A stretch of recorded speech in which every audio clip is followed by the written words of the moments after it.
오늘은 주님께서 3년간의 공생의 끝에 이제 스스로 십자가 순환을 당하시기 위해서 나귀를 다시고 군중들의 환호 속에 자신이 메시아임을 공식 선언하시면서 예루살렘에 입성하신 것을 기념하는 종려주일입니다. 그리고 내일부터 토요일까지는 고난주간입니다.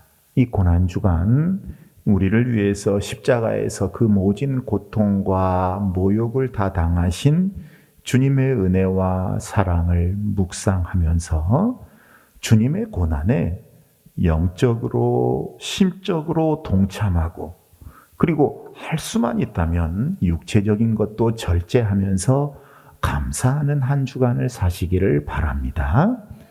특별히 오늘은 우리를 위해서 매맞으시고 갈기갈기 찢기신 예수님의 살을 상징하는 떡과 우리를 위해 흘리신 예수님의 보혈을 상징하는 포도주를 우리가 취하고 마시면서 예수님의 고난을 기억하는 성찬식을 갖기를 원합니다. 예수님이 못 박혀 죽으시기 전에 제자들과 함께 마지막 유월절 만찬을 들고 계셨습니다. 그때 예수님은 떡과 포도주를 드시면서 아주 놀라운 비밀을 우리에게 보여주셨어요. 본문 26절 말씀을 읽도록 하겠습니다.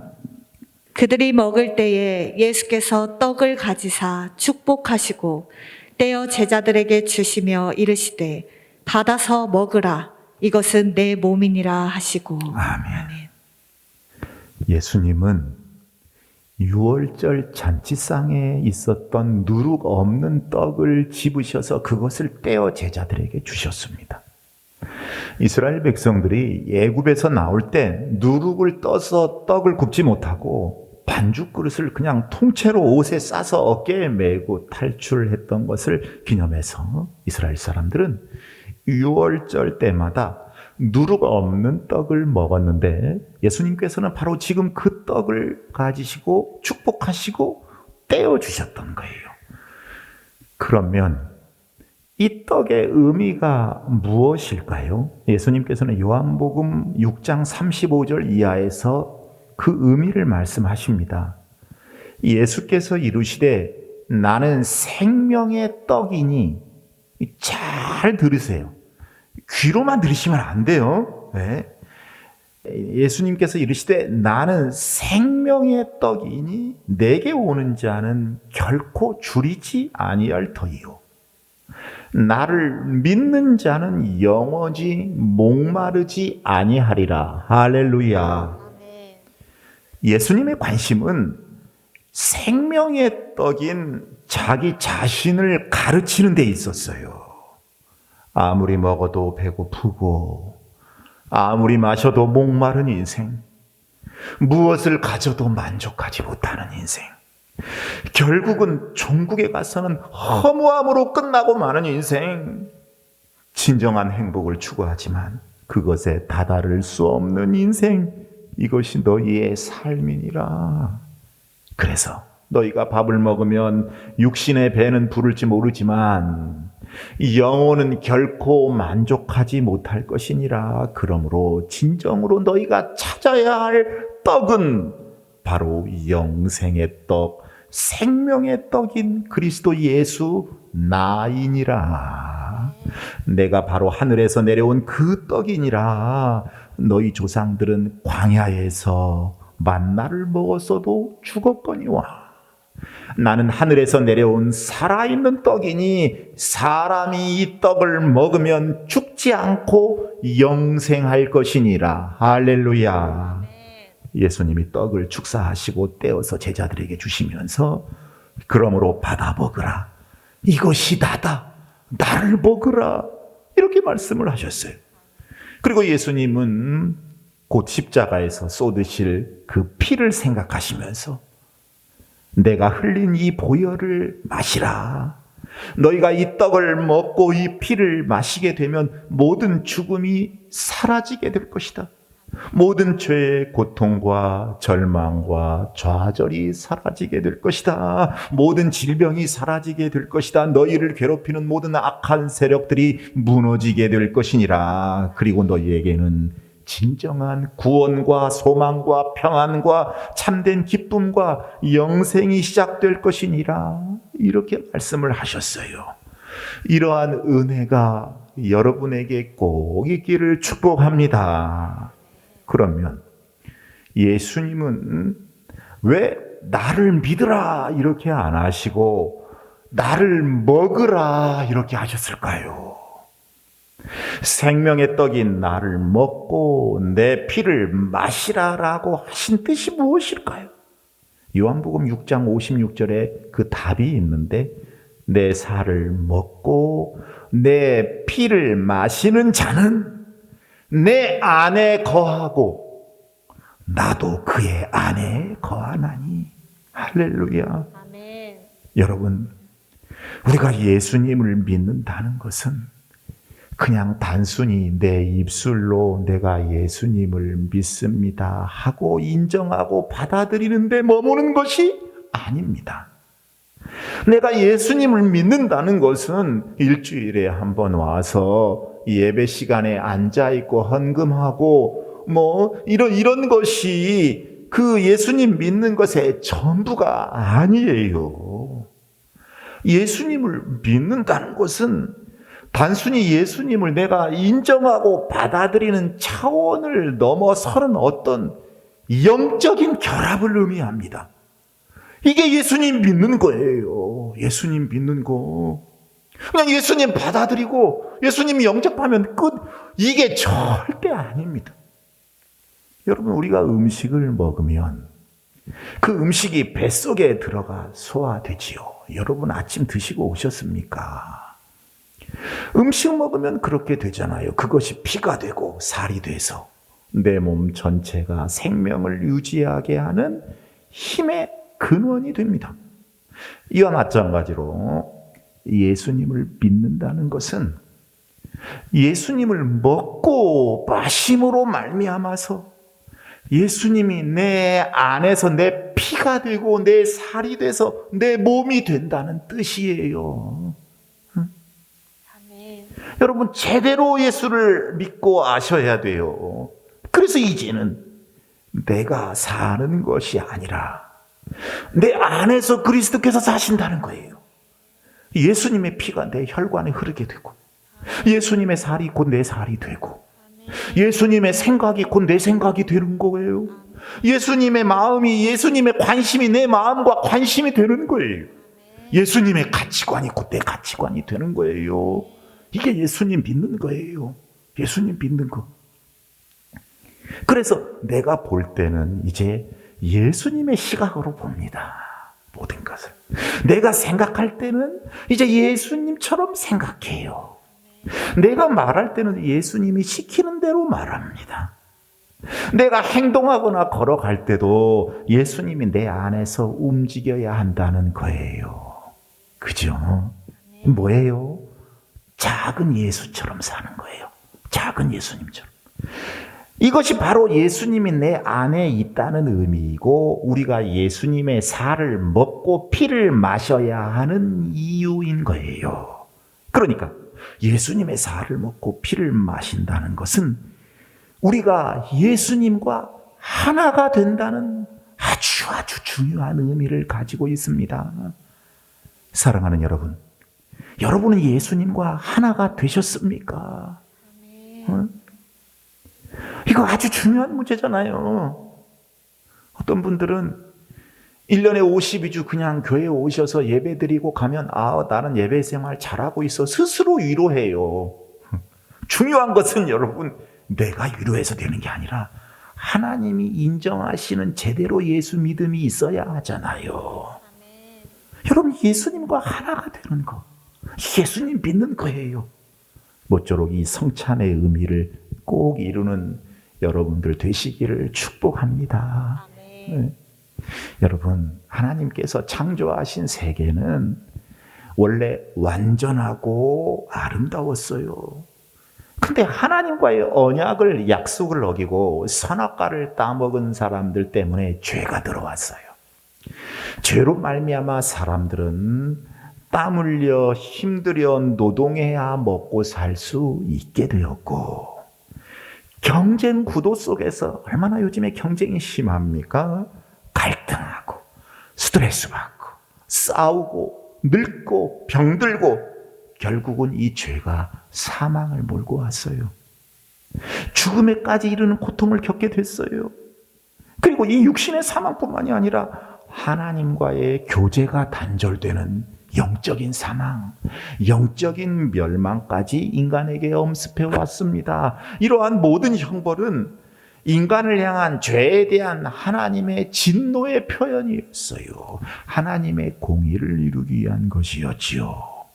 이렇게 인간의 죄는 하나님과의 사랑의 관계를 무너뜨리는 영혼의 사망을 불러들였지만, 인생의 사망을 불러들였지만, 그럼에도 불구하고 우리 인간을 창조하신 하나님의 사랑과 계획은 폐기되지 않았습니다. 하나님은 죄인들을 불쌍히 여기셔서 사망 가운데에서도 주님의 은혜를 계속 베풀어 주셨어요. 그래서 허락하신 게 바로 제사였습니다. 하나님께 제사를 드리게 하신 거예요.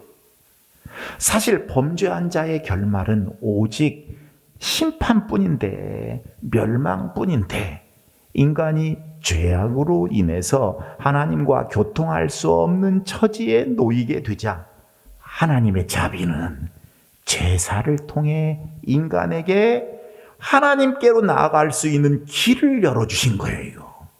하나님께서 정하신 성소에 와서 짐승을 바치고 그 제물에게 죄를 전가해서 대신 죽게 함으로써 용서를 빌게 하신 것입니다.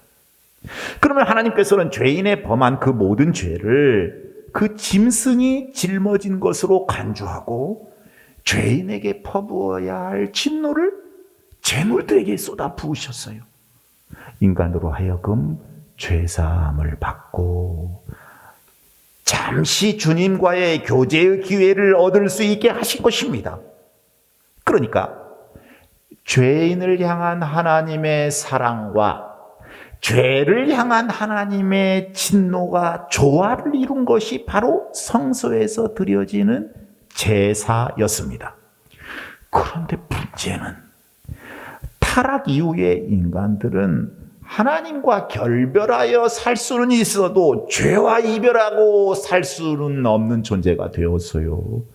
죄를 안 짓는다고 해놓고 또 죄와 친구가 되고 또 죄와 친구가 됩니다.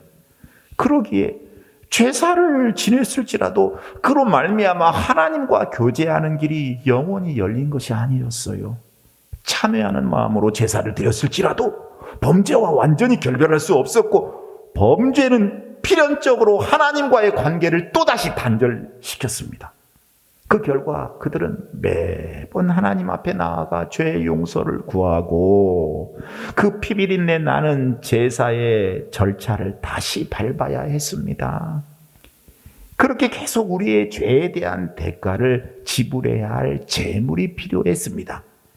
그러기에 하나님께서는 죄가 없으시고 완전한 제물이신 예수 그리스도를 통해 하나님의 진노를 단번에 영원히 만족시켜드리는 근본적으로 죄 문제를 해결해 주시는 구속의 사건을 일으켜 주셨습니다.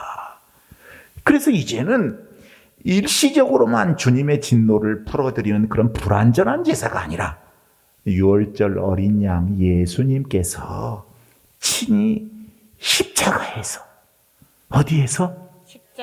십자가에서 피 흘리심으로 영원한 속죄를 단번에 이루어 주셨음을 믿습니다. 그러게 이제는 다시 피를 흘릴 필요가 없고, 그 예수님의 피를 믿는 자, 그 피를 마시는 자는 모든 죄가 사함을 받는 축복을 얻게 되고 하나님의 자녀가 되리라는 약속을 주셨습니다. 이것이 피의 언약이에요. 이것이 구원입니다. 할렐루야. 그래서 이것은 죄사함을 얻게 하려고 많은 사람을 위하여 흘리는 바 나의 피 곧 언약의 피니라. 그러므로 이 피를 마시라 라고 예수님께서 피의 약속을 해주신 것입니다. 사랑하는 여러분, 이 피의 약속은요, 예수님이 당하신 십자가의 그 고난을 통해 이루어졌어요. 너무나 잔인하고 끔찍하고 치욕스러운 것이기 때문에 이 십자가 처형은 일반적으로 로마 시민들에게는 시행되지 않았다고 합니다. 노예라든지 반란자들, 극악한 강도들에게 이런 십자가형이 주어졌어요. 그런데 죄가 없으신 예수 그리스도께서 이러한 십자가에 오전 9시에 처형을 당하셔서 오후 3시에 운명하셨습니다. 그 십자가의 고통 참으로 잔인하고 무서운 것이었습니다. 예수님께서는 이 짤막한 나무 손잡이에 여러 가죽끈이 달려있는데 이 가죽끈에는 쇠붙이나 동물의 뼈 같은 게 붙어 있어요. 이렇게 만들어진 채찍으로 수도 없이 많이 맞으셔서 모진 고통을 당하셨습니다. 채찍이 예수님의 몸에 감기면 예리한 쇠붙이가 살점을 파고들어요. 채찍을 잡아당기면 쇠붙이에 살점이 묻어납니다. 그뿐만이 아니에요. 로마의 군인들 가시관을 예수님의 머리에 씌워 유대인의 왕이라고 조롱을 해요. 당시의 예루살렘 지역에는 10cm에 이르는 아주 날카롭고 딱딱한 가시나무가 있었어요. 지금도 있어요. 정말 날카롭습니다. 이런 가시들로 엮은 가시관이 채찍에 맞아서 고통 중에 계시는 예수님 머리 위에 푹 눌러 씌워졌을 때 예수님 머리에는 피가 솟아 터졌고 붉은 피가 흘러내렸을 것입니다. 또한 사람들이 예수님의 눈을 가리고 때리면서 조롱하고 침을 뱉으며 주먹으로 때리고 손으로 뺨을 때리기도 했어요. 그리고 그렇게 심각한 탈진 상황에서 약 40kg 정도에 이르는 십자가를 지고 골고다 언덕까지 오르면서 쓰러지고 또 쓰러지고 또 쓰러지면서 고통을 당하셨습니다. 그리고 십자가에 13, 4cm에 이르는 그 대못에 손과 발이 박히셨습니다. 예수님의 체중 때문에 못 박힌 손이 더 찢어져서 선혈이 흐릅니다. 혈관이 팽창합니다. 근육의 경련이 일어납니다. 호흡이 곤란합니다. 너무너무 어지럽습니다. 지극히 목이 말라요. 태양이 뜨거워요. 살이 찢어지는 형언할 수 없는 무한 고통이었어요. 옆구리는 창으로 찔리셔서 물과 피를 쏟으셨습니다. 이 누가 당하신 고통이냐면 예수님이 당하신 고통이에요. 여러분, 예수님을 처음 믿는 사람들이 은혜를 받으면 이 메시지를, 이 말씀을 들으면 정말로 하염없이 가슴이 미어지도록 쓰라리고 아파요. 근데 예수를 믿는다기보다 교회를 오래 다닌 사람들은 예수님이 이런 심각한 어려운 무지막지한 고통을 당하셨다는 것에 대해서 굉장히 가슴이 무뎌져 있는 분들이 대단히 많습니다. 과연 그분들이 예수님과 상관이 있는 분들일까? 그분을 내 주님으로 모시고 살고 있는가? 이것은 여러분들이 점검해 봐야 될 상황입니다. 예수님이 그 모든 고통 속에서 절규하시지요. 엘리 엘리 라마 사박다니, 나의 하나님 어찌하여 나를 버리셨나이까? 여러분, 이 절규의 의미가 뭘까요? 그 모진 육체적인 고통과 정신적인 고통이 예수님을 짓눌렀지만 가장 예수님을 힘들게 했던 것은 영적인 고통이었어요. 예수님은 성부 하나님과 영원 전부터 함께 계셨는데 그 성부 하나님으로부터 외면당하시는 하나님과의 영적인 단절의 고통은 예수님을 너무나 힘들게 했던 것입니다. 죄 없으신 예수님이 그런 고난과 조롱을 당하신 이유가 뭐예요? 저와 여러분을 위함인 줄로 믿습니다. 이사야 53장 5절 말씀, 그가 찔림은 우리의 허물 때문이요 그가 상함은 우리의 죄악 때문이라. 그가 징계를 받음으로 우리는 평화를 누리고 그가 채찍에 맞음으로 우리는 나음을 입었도다. 우리의 치유, 회복, 평강을 의미하는 그 주님의 고난과 조롱을 당하신 이유예요. 이유, 목적이에요. 그러므로 사랑하는 여러분, 십자가를 바라보며 사시기를 바랍니다. 십자가를 붙드시기를 바랍니다. 그럴 때 여러분들에게 주님의 은혜가 놀랍게 임하게 될 것입니다. 예수님을 껍데기로만 믿어서는 절대 안 돼요.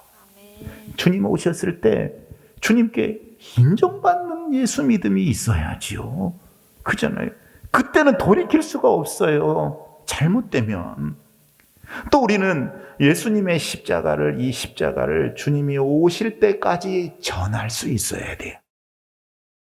십자가를 나무로 만들어 가지고 사람들한테 전하고 다니라는 게 아니라, 그건 무슨 말씀인가?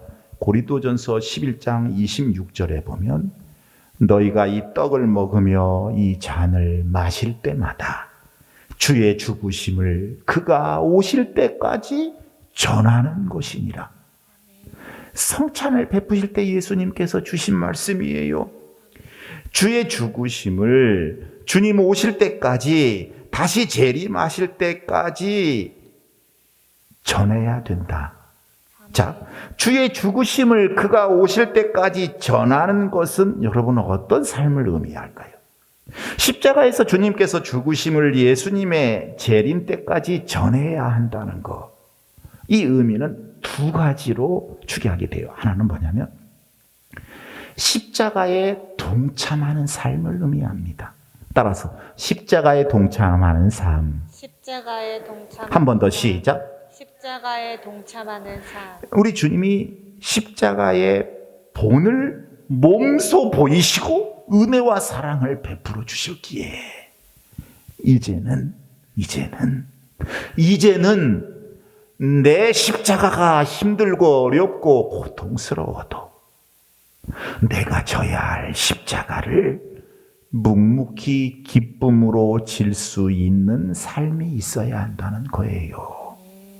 그리스도를 향한 끊임없는 충성과 헌신, 순종을 의미합니다. 어떤 어려움이 오더라도 세상에 굴복하지 않는, 세상을 닮아가지 않는, 예수님을 따르는 데 있어서 어떤 손해와 고통이 따를지라도 신앙을 지키는 신실함, 그리스도인으로서 은혜 받은 자로서의 신앙의 절개, 신앙의 지조, 신앙의 은장도를 가지고 살아야 한다는 거예요. 여러분, 이것이 성찬에 참여하는 사람의 모습입니다. 이 세상 살면서 교회 다니는 사람들이 세상 눈치 많이 보고 사는 사람들이 있어요. 세상이 내 주인인 모양, 잘못하면 세상에 스트레스 받으니까, 손해보니까, 고통당하니까. 그런데 여러분, 그런 것이 아니라 하나님 눈치 보고, 하나님 의식하고, 하나님 바라보고, 내게 어떤 손해와 어려움이 있을지라도 나는 명색이 주님의 은혜 받은 사람이야. 내 안에 예수님의 살이 있고 예수님의 피가 있고 내 주인은 예수님이니 나는 신앙의 절개 지키고 살리라. 이게 성찬에 참여하는 그리스도인의 의미인 줄로 믿습니다. 여러분, 예수님이 왜 그토록 감당하기 어려운 지옥의 고통을 당하셔야 했을까요? 이유는 하나잖아요. 저와 여러분을 그토록 사랑하셨기 때문입니다. 하나님이 세상을 이처럼 사랑하사 우리를 구원하시기 위한 그 유일한 목적 때문에 주님이 사람이 되셨고, 그처럼 고통 속에 죽으셨고 말로 형용할 수 없는 고난을 다 당하신 거예요. 우리의 지옥의 빚을 대신 담당하시기 위해 지옥의 고통을 당하신 거예요. 그러나 여러분, 주님의 고난은 여기서 끝난 것이 아닙니다. 주님의 고난은 여기서 끝난 게 아니에요. 성경은 주님의 남은 고난을 우리에게 남겨놓으셨다고 말씀을 합니다. 골로새서 1장 24절, 이거 바울의 옥중서신이에요. 읽어보겠습니다. 나는 이제 너희를 위하여 받는 괴로움을 기뻐하고 그리스도의 남은 고난을 그의 몸된 교회를 위하여 내 육체에 채우노라. 아멘. 아멘. 이게 무슨 말씀인가? 그리스도의 받으실 고난이 더 남아있다는 말인가? 예수님은 죽으시고 부활하셔서 하나님 우편에 계시는데 더 고난을 받으셔야 한다는 말인가? 아니죠. 그 고난은 우리가 받아야 할 고난을 의미합니다. 주님을 섬기는 사람이기에, 주님께 은혜 받은 사람이기에, 주님의 자녀이기에, 주님께 사명을 받은 사명자이기에, 세상의 빛과 소금이기에, 내 십자가 아무리 크고 무거워도 그 십자가를 달게 지고 십자가의 삶에 동참해야 한다는 말이에요. 예수님께서 그 십자가의 삶, 그 고난을 남겨놓으셨다는 말씀이에요. 그런데 많은 교인들이 십자가의 삶을 싫어합니다. 십자가 안 지려고 합니다. 힘들고 어려운 일은 안 하려고 해요. 예수님께 세상의 복이나 빌고 예수님께 아쉬운 것을 간구하면서 적당히 예수님을 이용해 먹고 살아가는 교인들이 의외로 많다는 거예요. 엄청나게 큰 문제지요. 세상 종교와 뭐가 다릅니까? 세상 종교들, 우상 종교들은 그냥 거기서 해 주옵소서 주옵소서 빌고 비나이다 이렇게 해서 그 우상 존재들을 적당히 이용해 먹고 세상의 복만 추구하고 사는데, 예수 믿는 것을 세상 종교 믿는 것처럼 믿는 사람들이 많다는 거예요. 십자가의 고난은 더 이상 안 지려고 한다는 거예요. 여러분, 그런 사람은 십자가도 성찬도 나와 무슨 상관이 있는지 세심하게 점검해 보셔야 합니다. 주님은 이런 찬송을 우리에게 시키셨잖아요. 십자가를 질 수 있나 주가 물어보실 때 죽기까지 따르오리. 그 다음 뭐예요? 성도 대답하였다. 죽기까지 따르오리. 성도 대답하였다. 성도는 이렇게 대답할 수 있는 사람이에요. 성도는 주님, 저는요 못해요. 못할 것 같아. 저는 그냥 편하고 행복하고 좋게만 살래. 과연 성도라고 주님이 인정하실까요? 여러분들은 죽기까지 따르오리, 따르겠습니다라고 대답할 수 있는 그런 성도 되시기를 축복합니다. 아멘. 두 번째로 예수님께서 성찬을 베푸시면서 십자가에서 죽으심을 주님 재림하실 때까지 전하라고 하신 말씀의 의미 뭐냐면 그리스도의 복음을 전파하는 삶을 말해요. 주님이 십자가에서 죽으신 것을 전하라는 거지요. 이탈리아의 작가 중에 지오반니 파피니라고 하는 유명한 작가가 있습니다. 작고하셨는데 철저한 무신론자였어요. 그러던 어느 날 아주 무서운 병에 걸리고 말았습니다. 근데 병이 하나님의 은혜예요. 여러분 그런 경우 엄청 많아요. 지금은 참 힘들지만 지나고 보면 와 이거 하나님의 축복이었구나 그 생각 들 때가 많이 있습니다. 무서운 병에 걸리고 말았다는 소식을 들은 어떤 사람이 이 파피니의 어머니에게 말을 했어요. 자식에게 인육을 먹여보라고, 사람 고기를 먹어보라고, 그러면 낫는다고. 그래서 그의 어머니가 칼로 자기 허벅지 살을 잘라가지고 요리해서 아들에게 먹여줬어요. 근데 병이 차츰 낫기 시작하는 거예요. 그래서 지오반니 파피니가 그 고기를 또 한 번 먹고 싶다고 어머니한테 이야기하네요. 그래서 어머니가 아들 몰래 또 한 번 자기의 살을 베려고 했는데 그만 잘못 동맥을 건드려가지고 피를 많이 흘려 정신을 잃고 말았습니다. 지오바니 바피니는 그 충격적인 광경을 보고 오열하기 시작을 했어요. 어머니, 어머니, 나를 위해 살을 패셨어요?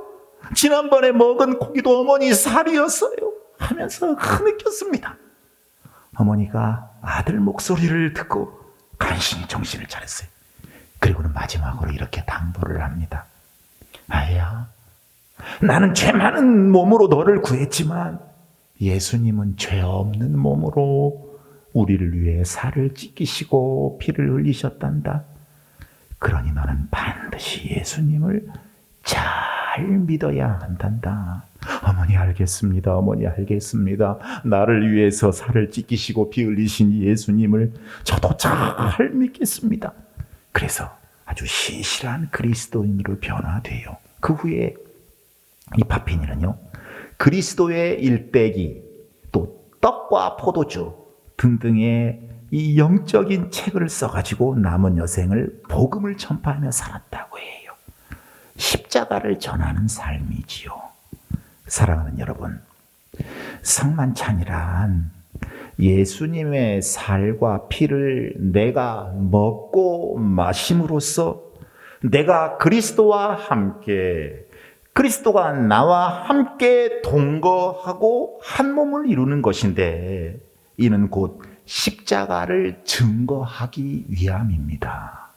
예수님이 내 주인이 되시는 거잖아요. 내 속에 오셔서 내 피가 되고 살이 되고 힘의 근원이 되니, 이제 예수님과 내가 하나가 돼서 예수님이 내 안에 내주하시니 성령으로, 그래서 이제 그 십자가의 예수님의 죽음 복음을 전하는 것이다. 이 의미가 담겨 있는 게 바로 성찬이에요. 성찬이에요. 주님 다시 오실 때까지 이 성만찬을 자랑하라. 십자가를 선포하라. 십자가를 외치라. 십자가를 확인하라는 거예요. 온천을 다니면서 복음을 전하라는 거예요. 그러므로 여러분, 전하는 자의 삶, 증인의 삶이 결여된 성만찬은 자칫하면 영적 사치가 될 수가 있어요.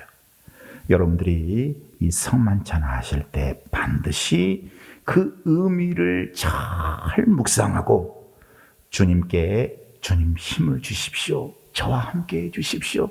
저를 도와주세요. 제가 그렇게 살기 원합니다. 예수님이 내 살이 되고 예수님의 피가 내 몸에서 흐르는 사람처럼 예수님이 내 주인 되는 삶을 살렵니다. 주님 저를 도우시고 인도하시옵소서. 여러분, 이 의미를 잘 새기며 성찬하시기를 바랍니다. 모쪼록 여러분들 예수님을 먹으심으로 예수님이 나의 피가 되고 나의 살이 됨으로써 그 보혈의 능력으로 치유와 회복이 있고 예수님이 내 삶의 주인이 되고 십자가에 동참하는 삶, 그리고 그리스도의 복음을 선포하는 삶을 사시기를 우리를 위해 피 흘리신 예수님의 이름으로 축복합니다.